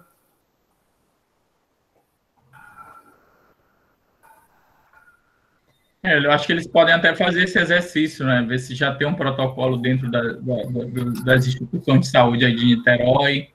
Se não tiver, ver o do Rio de Janeiro, de outros estados, até como leitura, né? Como referenciei. Eu queria até sugerir, a gente lançou esse livro aqui, que é o Guia de Trabalho para o Enfermeiro na Atenção Primária, e ele tem um capítulo sobre protocolos. Ele dá o passo a passo do trabalho do enfermeiro na atenção primária. A gente lançou em 2017. E também a gente lançou, foi até uma atividade com meus ex-alunos da UFMA, quando eu passei como professor substituto, esse manual de interpretação de exames laboratoriais para enfermeiro, que a gente conseguiu reunir dentro de um livreto toda a parte fisiopatológica dos exames laboratoriais, né, em único, porque para estudar exames tinha que se remeter a várias literaturas. E aí ele está sendo bem utilizado e a gente está tendo um retorno muito bom desses livros. Então, eu acho que a enfermagem ela tem que produzir, né, essas tecnologias de tal forma para aprimorar e ajudar também no trabalho profissional. Vou colocar os links do livro, quem se interessar em ver também o livro. O da atenção primária eu tenho, muito bom esse livro. A proposta agora é que a gente faça um específico para o técnico e auxiliar de enfermagem, né, também, porque é um profissional que está muito perdido ainda na atenção primária, né? Sim, muito bom. Professora, gostaria de falar um pouquinho, é que eu, no caso, eu estou iniciando agora, né, com a disciplina de gerência 1, na verdade, finalizando, mas vendo nesse momento. E, assim, ficou muito visível para mim, né, porque a gente teve a matéria de instrumentos administrativos e o protocolo sendo um desses artifícios, né, um desses instrumentos. E, assim, com toda essa palestra, ficou bem visível como se dá o processo de construção, enfim. Queria acrescentar nisso, que foi bastante relevante essa manhã, para clarear um pouco, né, como que, na verdade, de fato, funciona, desde a elaboração até a validação, e até completando com uma dúvida, que até coloquei no chat, mas foram tantas perguntas que acho que passaram, que se existe algum outro método de validação do protocolo, além do projeto piloto. Isso eu entendi bem ou não? Além, como eu falei, tem a revisão por pares, o projeto piloto, está sendo utilizado muito a consulta pública também. Você entrar no site da Secretaria de Atenção Primária, do Ministério da Saúde, eles sempre convidam a nossa Associação de Enfermagem de Família e Comunidade para validar os protocolos, já que eles fazem cadernos multiprofissionais, né? Então, tem que ser revisado por pares. Então, a consulta pública é isso, você coloca no site, permite o acesso de várias pessoas e dá um tempo determinado e as pessoas podem mandar sugestões de revisão, de aprimoramento daquele protocolo.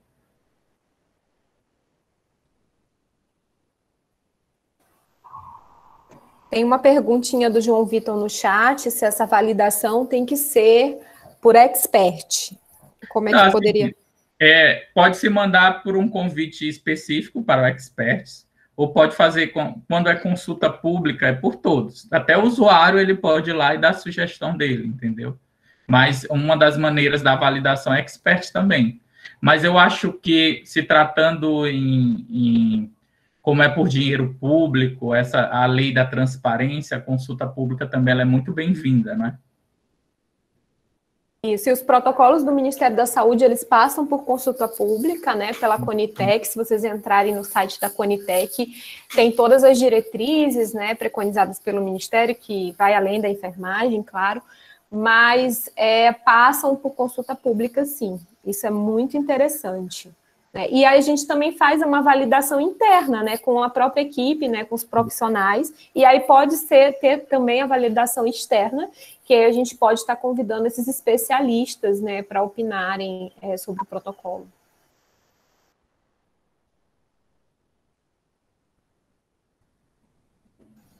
Alguém mais gostaria de falar?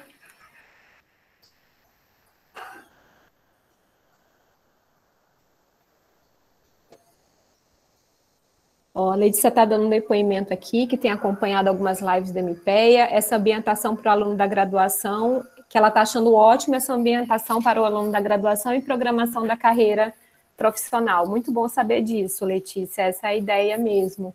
É que vocês saiam, né, preparados, né, para poderem escolher, né, como vocês querem seguir a carreira. Algum dos docentes queria falar para a gente poder fechar?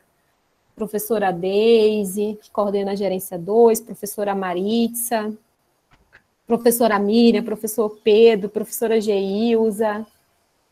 Eu vou falar aqui por Gerência 2, eu fiquei bastante satisfeita, né, com a participação da grande maioria dos alunos, também de Gerência 1.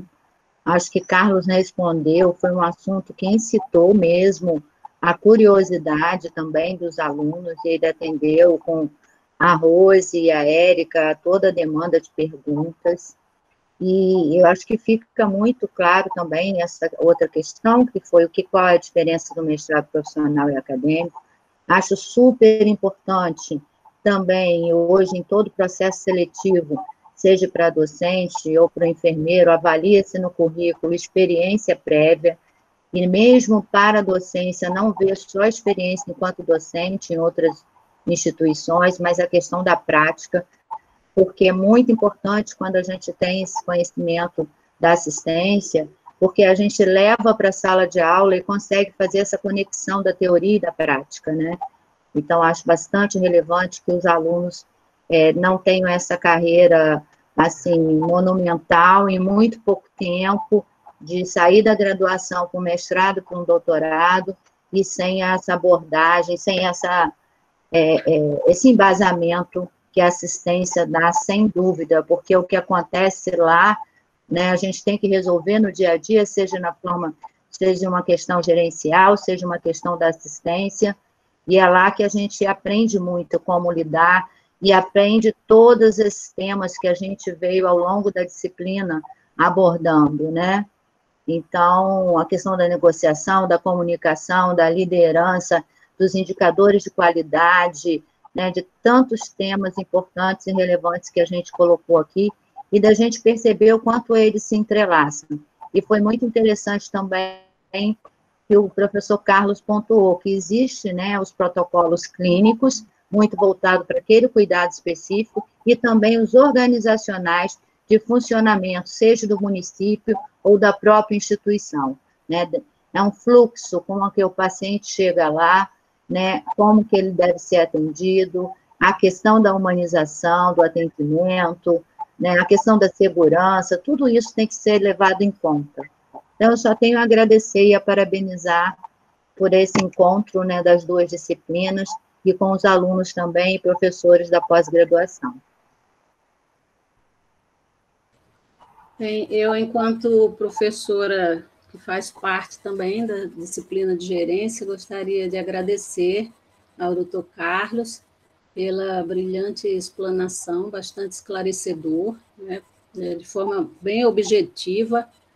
Os nossos alunos, acredito que conseguiram alcançar bem a explicação que foi dada, e abriu também a curiosidade, né, para de que maneira implementar na prática. Achei muito pertinente também, fiquei muito feliz quando eu vi o Dr. Carlos falando que daqui a pouco vocês serão os futuros profissionais, os secretários de saúde, serão os gestores, né, das redes de saúde, e que irão implementar os protocolos nos municípios onde forem atuar. Então, é muito rico ter essa aproximação com essa realidade ainda durante a graduação. para vocês é um ganho muito grande. E para nós também, enquanto docentes, né? Saber como é que as coisas estão se comportando. Vir um representante do COFEM na nossa disciplina é uma honra para nós, um prazer muito grande tê-lo conosco. Agradecemos mesmo, mais uma vez, pela sua disponibilidade e esperamos continuar contando com a parceria, né, para futuras oportunidades. Também a título de complementar até a informação, porque todas as pessoas, eu acho que Daniele, uma aluna que estava falando assim, eu achei que só eu que tinha essa dúvida com relação ao mestrado acadêmico e profissional. Na verdade, não é não, Dani, todo mundo tem essa dúvida, não são poucas as pessoas, e não é só porque é estudante que tem a dúvida, tem pessoas que já são profissionais há muitos anos e já estão na prática, querendo continuar o seu processo formativo e também não conhecem essa possibilidade, né, de desenvolver pesquisa a nível de mestrado profissional ou acadêmico.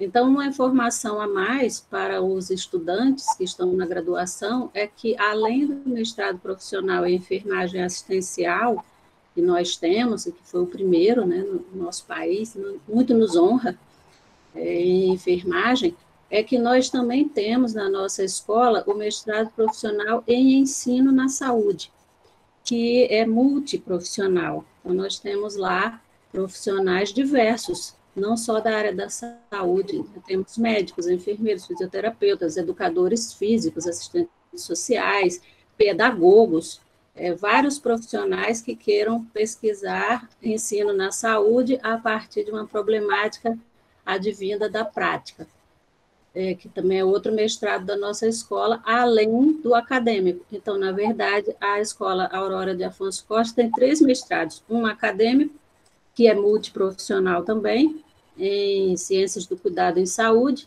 e 2 profissionais, o MPEA, que é o mestrado profissional em enfermagem assistencial, e o MPES, que é o mestrado profissional em ensino na saúde.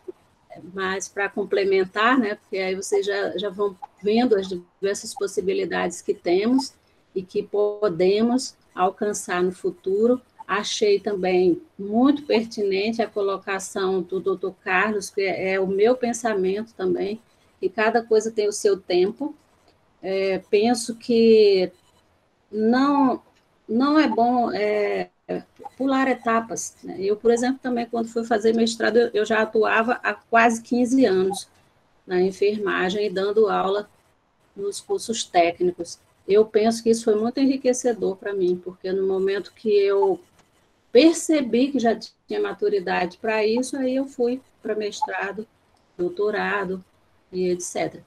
Mas, assim, eu sei da ansiedade, entendo muito. Vários alunos nossos da graduação já querem sair hoje e amanhã entrar no mestrado acadêmico, não é proibido, mas penso eu, compactuo com o pensamento do Dr. Carlos também, que cada coisa tem o seu tempo. Amadureça profissionalmente, vá para a prática, vá conhecer a realidade, né, da profissão, e vocês estão tendo a oportunidade de discutir diversas questões aqui que estão sendo colocadas na nossa disciplina, como disse a professora Deise, a professora Érica, que enriquecem muito para que vocês abram os horizontes e vão estudar e vão procurar atuar para depois desenvolver pesquisas concretas, né, advindas de problemas da prática. Então, muito obrigada, doutor Carlos, mais uma vez, e vamos em frente, né, com a nossa parceria sempre. Bom, professora Érica, professor Carlos, enquanto coordenadora da Gerência 1, da disciplina da Gerência 1, só tenho a agradecer, né, porque os nossos alunos agora, eles estão praticamente culminando, a gente passou, como a Luana falou, né, foi feito um estudo de caso na nossa disciplina sobre os instrumentos gerenciais, e realmente o que o professor Carlos trouxe hoje, só vejo enriquecer o nosso conteúdo, o nosso conhecimento, né? Realmente, assim, só tenho a agradecer pela oportunidade de conhecê-lo, E agradecer a Érica, porque conversando a gente conseguiu fazer essa parceria, né, a disciplina pudesse fazer as disciplinas pudessem fazer uma atividade integrada. Acho que foi um dos melhores momentos de nossas disciplinas, especialmente da nossa, falando da gerência 1. Então, assim, muito obrigada, professor Carlos. Não sei se a professora Miriam quer comentar alguma coisa, que também é docente de nossa disciplina, o professor Pedro, que estão aqui presentes. Muito obrigada e tenham um bom dia. É interessante que eu iria falar essa mesma questão, né? Porque nós estamos trabalhando o estudo de caso para que possam vivenciar como se tivesse na unidade e eles tiveram que criar uma situação procurando CNES, procurando instrumentos, né, ferramentas que pudessem dar subsídio ao estudo, né, de caso deles e pensar em um instrumento administrativo para a resolução do estudo deles, né, do caso deles. Então, assim, muito obrigada, professora Érica, muito obrigada às professoras Deise e a professora Maritza, muito obrigada, doutor Carlos Leonardo, pela temática, que isso, com certeza, com essa discussão, com certeza, deu maior subsídio para que eles escolham um instrumento administrativo, né, para a resolução do caso, do estudo de caso que cada grupo pensou e cada grupo está idealizando, né, para entrega como avaliação da disciplina. Então, eu quero agradecer muito e deixar aqui assim a valiosa, né, deixar registrado a valiosa colaboração que vocês nos oportunizaram, né, para a resolução desse estudo de caso. Muito obrigada e um abraço a todos. E obrigada pela oportunidade de estar aqui discutindo temática tão importante.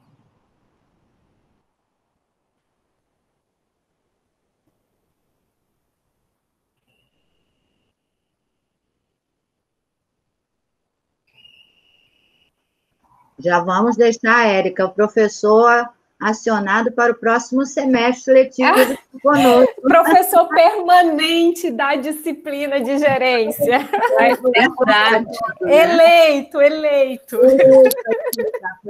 Quem sabe presencialmente, né? Eu vou aí conhecer. Pois é, que a gente já tem trocado, né, Leonardo, algumas coisas de disciplina, ele sempre pergunta o que a gente dá em termos de conteúdo, e a gente sempre conversa, e assim, então é tão bom, né, essa troca, é tão boa essa troca. Eu estava refletindo aqui sobre essa questão do ensino remoto, né, que tudo tem o ônus e o bônus, né, se não fosse ensino remoto, o Carlos Leonardo não estaria aqui hoje, e talvez a gente não teria integrado as duas disciplinas, né, são disciplinas que ocorrem em dias diferentes, né, a aula teórica da gerência 1 acontece nas quartas e de gerência 2 nas quintas. Então, assim, alguns benefícios nós tivemos, né? Nós conseguimos trazer pessoas assim de fora para dar aula na disciplina. E eu acho que isso tem sido muito enriquecedor, né? Muito enriquecedor mesmo. Eu queria agradecer também, fazer o convite para vocês contribuírem com a gente vai iniciar na segunda aqui as disciplinas remotas, né? Eu estou com pesquisa aqui em campo também. E agradecer pelo convite, foi muito interessante. É sempre um aprendizado, não é? Sim. A gente poder dialogar e discutir realidades diferentes nesses Brasis afora que a gente tem. Com certeza. Pode contar conosco, tá? Nós temos aí, cada professor tem a sua expertise, né? Então, a Maritza é expert em processo de trabalho, a Deise fala muito bem de gestão de materiais, a Geilza trabalha com educação permanente, né? E, então, assim, a cada um tem dentro da área, né, como um todo, tem afinidades, né? E aí pode contar conosco também para colaborar, se vocês precisarem, tá bom? A gente já se coloca aqui à disposição também, tá bom? Eu vi também a professora Rose falando do Instagram, a gente está utilizando muito, né, na produção de lives, de materiais.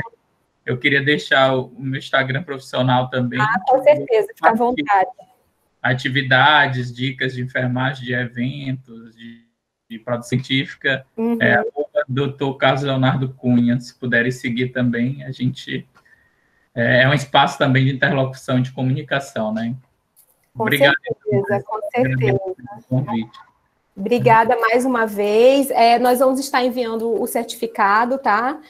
Nós começamos com a proposta de uma aula, virou um evento, e nós vamos certificar os alunos da graduação. E... É verdade, um grande evento.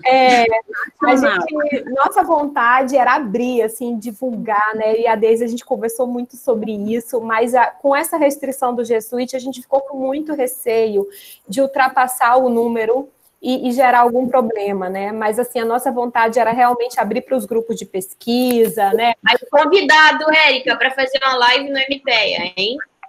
Olha aí, tá aí. Pelo YouTube que vai ficar gravado. Se as professoras concordarem, nós temos uma equipe que pode editar a aula que ficou gravada e colocar no canal do YouTube do MPEA. Se vocês concordarem, a nossa editora de imagens pode fazer isso, se vocês concordarem. É o que fica dentro do canal da escola, não é? Da escola, isso. Se o Carlos autorizar também. Claro, com certeza.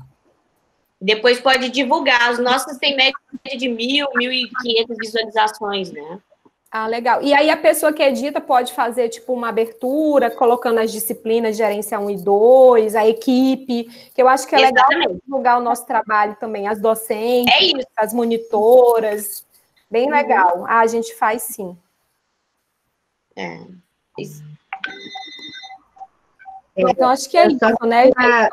Achei ótima a ideia da Rose, a gente pode fazer isso sim. E queria até pedir, Rose, porque a Maritza está fazendo o controle da frequência dos alunos de gerência 1, a gente de gerência 2.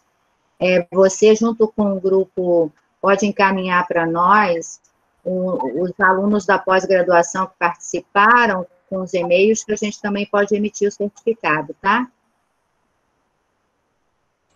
Está fechado o pós-graduandos também do MPES, né? As que são tutoras. Também, com certeza. Seria interessante, então, Érica, se você pudesse colocar o link novamente, só pedir para eles preencherem que são da pós-graduação. Se vocês quiserem, pode usar o símbolo do MPEA no certificado, tá? A Érica tem, a gente pode fazer como um evento integrado. Ok. Já virou um evento, né, Carlos? Na sua presença. Virou. Nada, viu? Podemos sim. Aí, Érica, depois ver para a gente a logo, né, para a gente fazer isso. Agora, esse link é só da gerência 1. A gente pega aqui pelo próprio Meet a relação dos alunos.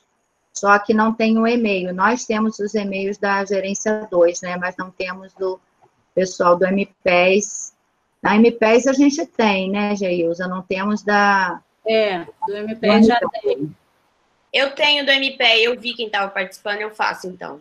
Tá, ok. Obrigada, e a gente agradece muito a participação de todos. Vamos pensar para o próximo semestre em novos encontros assim.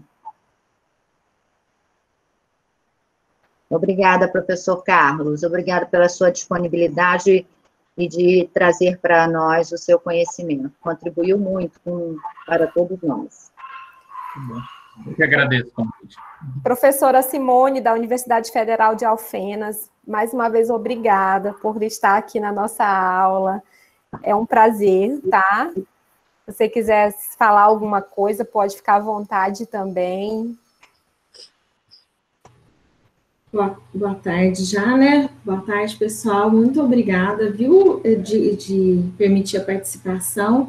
Eu fiquei sabendo do evento pelo Instagram do professor Carlos, porque eu sigo, né, nessa pandemia. Eu acho que foi uma questão interessante a gente expandir os horizontes para as redes sociais em busca, né, de subsídios para a nossa prática, e agradeço demais, foi muito enriquecedor. Eu sou docente da parte de atenção primária na enfermagem, e atenção primária 1, da residência multiprofissional saúde da família e do programa de pós-graduação em enfermagem.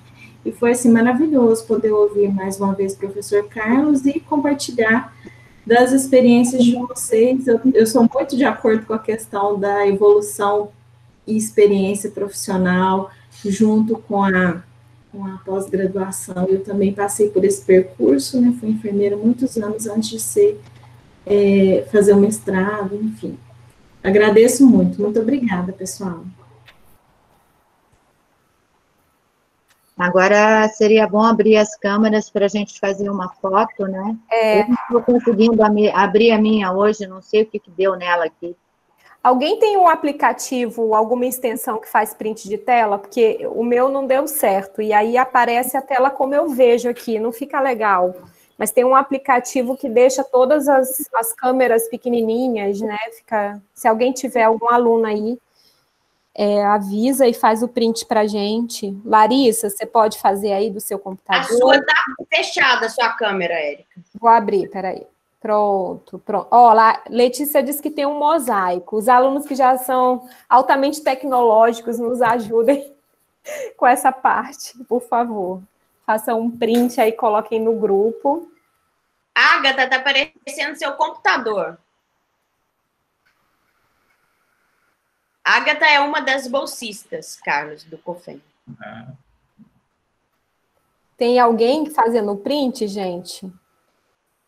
Vitor, já tá sem câmera, que tô vendo. Eu só um minutinho. Tem mais alguém que vai abrir a câmera? A minha eu não estou conseguindo, que droga, gente. O que aconteceu hoje? Até ontem ela funcionou. Avisa para a gente sorrir, Larissa, por favor. A da Larissa tá fechada. Oi, Geilza, tão bom te ver.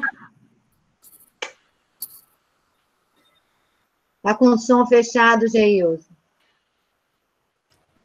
É mesmo. Quanto tempo, né, Rose? Esse ano que não acaba. Gente, fiquem sorrindo aí que eu vou tirando. Você tá sem imagem, Larissa. Ah, mas não, hoje eu não apareço, não. Amanhã eu tiro. Larissa só aparece maquiada. Vocês modelo, né?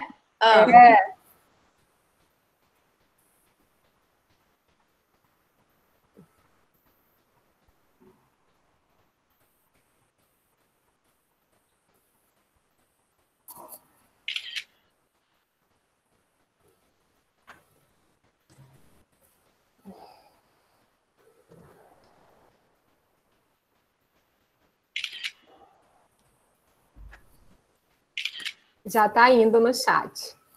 Tá? Tá. E o Carlos compartilha lá no Instagram e a gente também. Tá, obrigada, gente. Obrigada. Bom Gente, dia. beijo. Amanhã a gente tem surpresa na disciplina de gerência 2, hein? Todo mundo de batom, que a gente vai abrir a câmera. Peguem 5 minutos antes. Um beijo. Se preparem. Beijo. Obrigada, Leonardo. Tchau. Tchau, professores, alunos. Beijos. Beijo. A gravação, Deise. Tá, assim que sair aqui no meu e-mail, eu te passo, tá? Já tô baixando a frequência também, tá? Tá legal. Beijo.